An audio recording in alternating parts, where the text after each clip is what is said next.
Olá, meus amigos, fuja de quem tenta explicar Deus. É exatamente isso que você está ouvindo aí, fuja mesmo.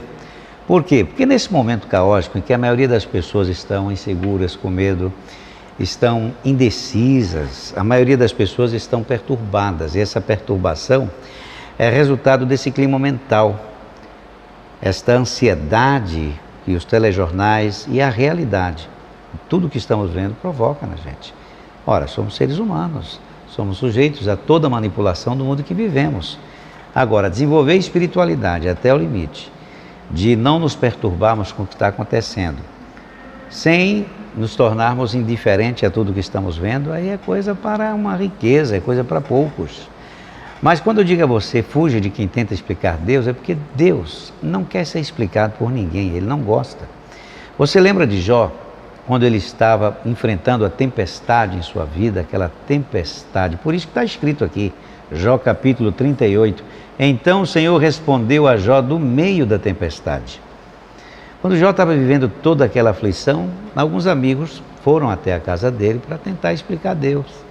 Um consolo desnecessário, sem conhecimento, e o próprio Deus diz: quem é esse que obscurece o meu conselho com palavras sem conhecimento? Prepare-se como simples homem, vou fazer-lhes perguntas, e você me responderá. Onde você estava quando lancei os alicerces da terra? Responda-me, se é que sabe tanto. Quem marcou os limites das suas dimensões? Vai ver que você sabe. E quem estendeu sobre ela a linha de medir? Olha como é que Deus inicia a conversa. Levando o homem à consciência da sua condição diante dele, da sua limitação. A limitação da capacidade de entender o que está acontecendo. Jó estava vivendo todo aquele pandemônio, que parece muito com a pandemia que estamos vivendo aqui, acredito que em dimensões mais profundas, porque ele estava vivendo na pele essa situação. E ele então recebe esses amigos e começam então a falar coisas sem conhecimento.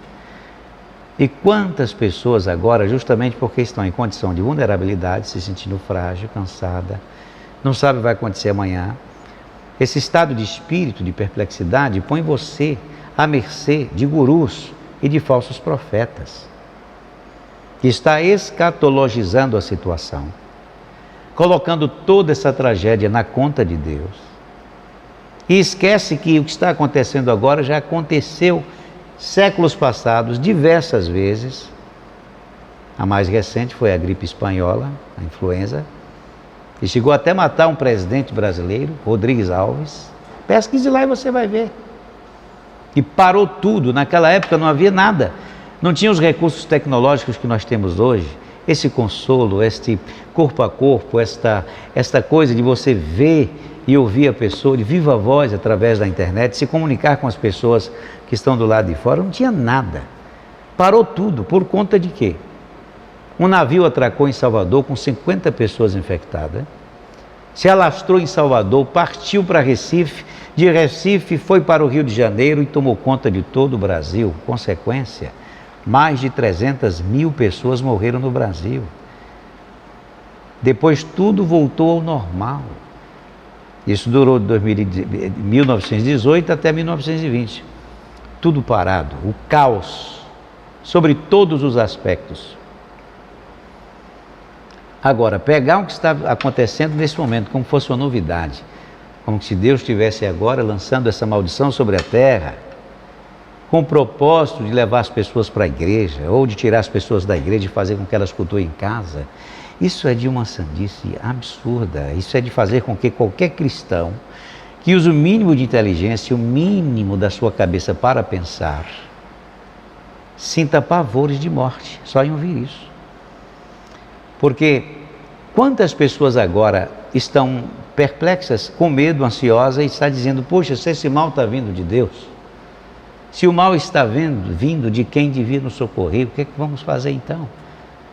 O que é que vai acontecer? A maioria das pessoas vão buscar Deus orientadas pelo espírito do medo. E isso não agrada a Deus. Nesse tempo da graça, sob a orientação do Espírito Santo, Deus quer ser encontrado. Deus quer que você busque a presença dele orientado pelo espírito do amor. É certo que as tribulações nos aproximam de Deus. As consequências inevitáveis são essas. E é bom quando aproxima. Porque tem pessoas que nem passando por situações difíceis se aproximam dele. Mas não significa que Deus está enviando pestes e pragas sobre a terra. Jesus falou que isso ia acontecer. Isso não é nenhuma novidade. Terremotos, pestes, guerras, está tudo aí. E vem acontecendo, anunciando o retorno dele. Agora, é óbvio que nesse freio de arrumação, muitas pessoas vão se arranjar, mas não significa que Deus está colaborando com isso. Existe coisa pior do que o desprezo de Deus ao mundo, até o ponto de você ver milhares de pessoas morrerem assassinadas e de outras enfermidades, tragédias e mais tragédias, isso em tempos normais. Tem coisa pior do que quando Deus permite que eu e você siga o caminho da nossa própria consciência sem intervenção dele. Isso já está acontecendo no mundo. A palavra de Deus diz assim: honrarei os que me honrarem, porém os que me desprezam serão desfavorecidos. Isso já vem acontecendo. Tem castigo pior do que o desprezo de Deus ao mundo caótico que já conhecemos e que você vê e ouve todas as vezes que vai jantar ou almoçar assistindo os telejornais. Às vezes perde até o apetite, às vezes não, porque perdeu foi a sensibilidade. Isso já se tornou algo normal no nosso dia a dia. E ainda está querendo colocar uma desgraça dessa na conta de Deus? Isso tem mais a ver com questões de natureza sanitária. Ou se há alguma manipulação de algum governo que quer manipular o mundo, ora, que se acelere, que se adiante para apressar o retorno de Cristo, para colocar ordem na casa. Agora, acho engraçado, muitas pessoas desejam o retorno de Cristo e está trabalhando e conspirando para que esse retorno seja retardado. Olha, ele não está dizendo que é necessário que o iníquo apareça, que essas coisas aconteçam para que ele venha. Então, que se acelere, que se adiante. Agora, vamos amenizar danos e vamos nos colocar no esconderijo do Altíssimo, para que aconteça conosco o mesmo que aconteceu no passado, para que possamos ouvir mais uma vez Deus falar. Então vereis outra vez a diferença entre o que serve a Deus e o que não o serve. Porque naquela época, lá no Egito, a praga destruindo o Egito e o povo de Deus em segurança na terra de Gósen. É isso que eu desejo para você agora. Mas o mundo é o que dá para ser, e o que está acontecendo agora já aconteceu. E tudo vai voltar ao normal, e eu espero que você saia dessa bem. Que você faça parte do grande número de pessoas que vai reconstruir tudo isso com a sabedoria e a orientação do Espírito Santo. É uma grande crise, mas também será um momento de grandes oportunidades para inúmeras pessoas que estão conectadas com o Senhor, que estão nesse Espírito, que não estão ansiosas e ociosas, te entregando a esses devaneios desses gurus de internet, dos que se aproveitam da tua miséria espiritual para explorar a tua energia e quem sabe muitas vezes até o teu dinheiro, o teu tempo, a tua força, para te vender falsas soluções. Então é um momento sério que, se você não souber lidar com ele, as consequências dessa peste serão mais desastrosas do que aqueles que são afetados por ela diretamente. Porque além das consequências econômicas, vem as consequências de natureza psicológica. Muita gente destroçada. E enquanto isso, sendo bombardeada diariamente com esta escatologização da situação, colocando Deus como autor dessa tragédia, com o propósito de fazer, oprimir, que esses oprimidos venham até Ele por força de obrigação. Não é assim, meus irmãos. A palavra de Deus é clara e o Senhor diz que o verdadeiro amor lança fora todo medo.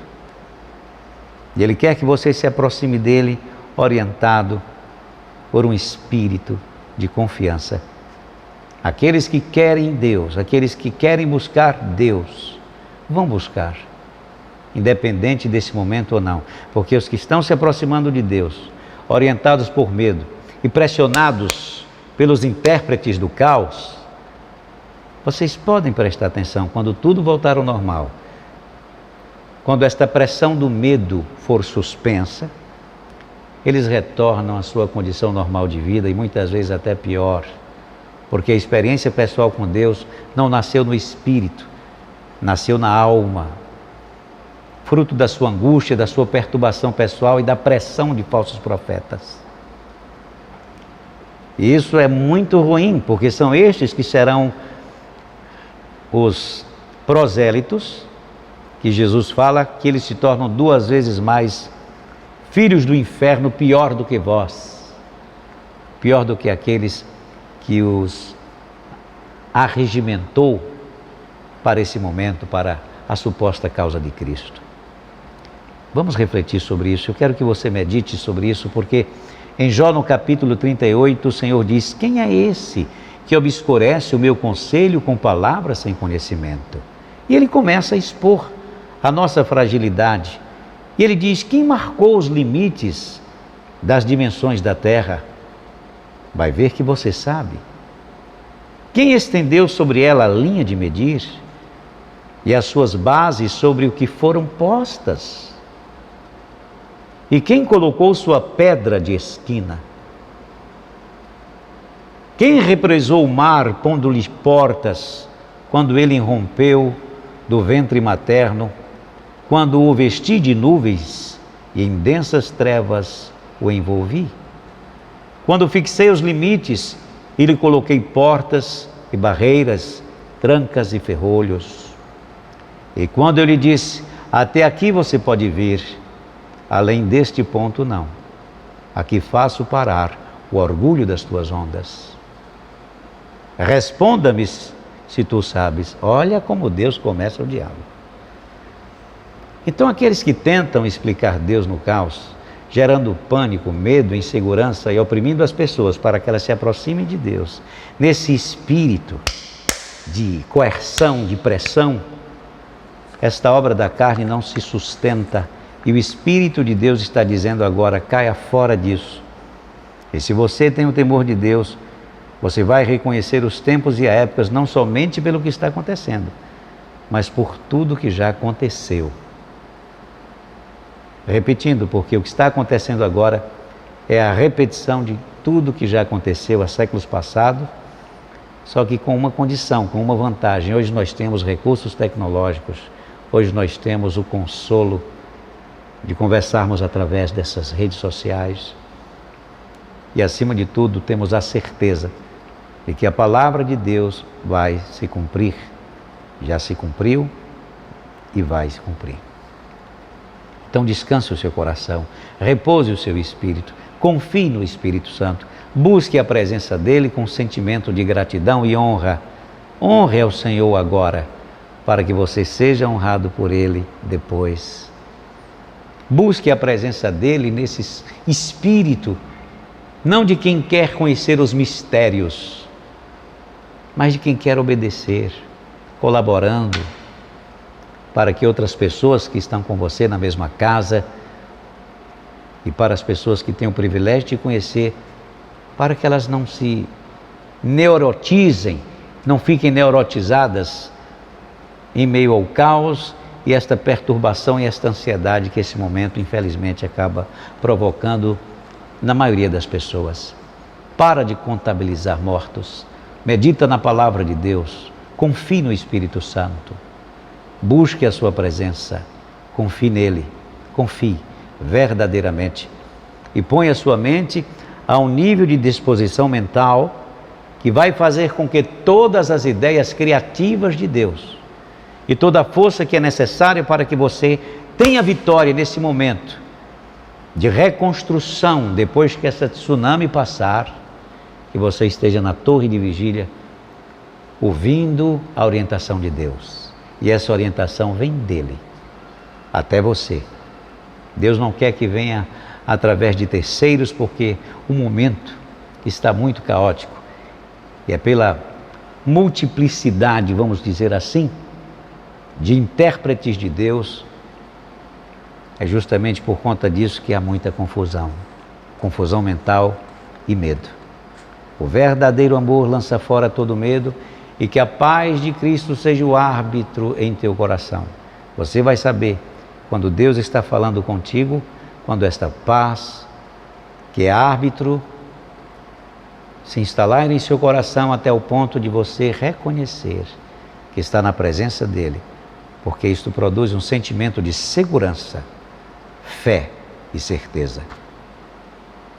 E nessa disposição mental você recebe toda a orientação que é necessária para fazer parte desse grande exército que vai reconstruir tudo isso.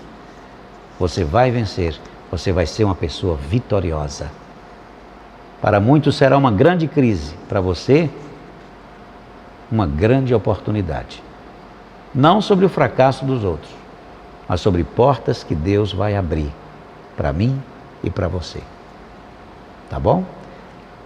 Beijo bem grande, seu amigo Epitácio Magalhães. Medita em cada palavra que você ouviu, guarde essas palavras e confie que o Espírito de Deus vai te dar direção e vai abençoar você grandemente. Medita lá, na sua Bíblia, Jó capítulo 38. Quem é esse que obscurece o meu conselho com palavras sem conhecimento? Infelizmente, principalmente aqui nas redes sociais, eu poderia dizer quem são esses, porque são muitos. Fique com Deus e até o próximo vídeo. Tchau, tchau, até já.